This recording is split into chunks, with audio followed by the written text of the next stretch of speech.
Emprisonné en Iran depuis le 24 février 2022, Olivier Van de Castell est victime de la diplomatie des otages pratiquée par l'Iran. Le travailleur humanitaire belge a été arrêté par les autorités iraniennes à la veille de son retour au pays et est accusé d'espionnage.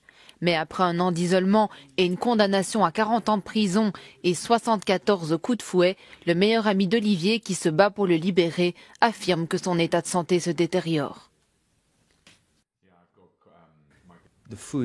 La nourriture est très mauvaise. Il a déjà perdu 25 kilos, il ne voit personne parce qu'il ne peut pas sortir de sa cellule.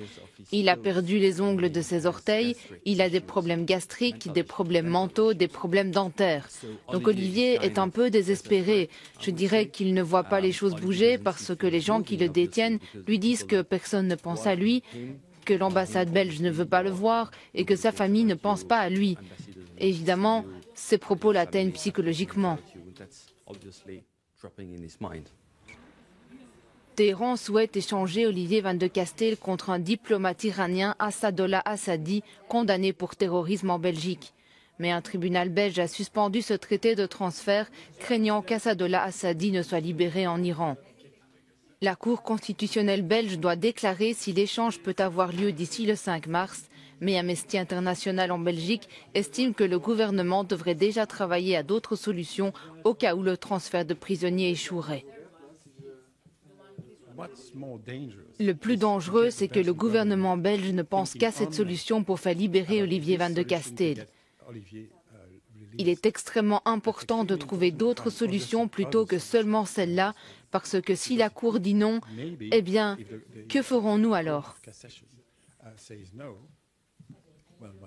Donc j'espère qu'il y a des discussions diplomatiques, on ne sait pas ce qui est discuté, mais que le gouvernement belge cherche d'autres solutions pour faire libérer Olivier Van de Castell. Au début du mois, le ministre belge de la Justice a déclaré que le gouvernement ferait tout ce qu'il pouvait dans les limites de la Constitution pour libérer Olivier Van de Castell. La Belgique n'est pas le seul pays engagé dans une bataille diplomatique avec l'Iran. Dimanche, une manifestation a eu lieu à Paris pour demander la libération de 7 citoyens français détenus dans des prisons iraniennes sur base d'accusations forgées de toutes pièces, notamment d'espionnage.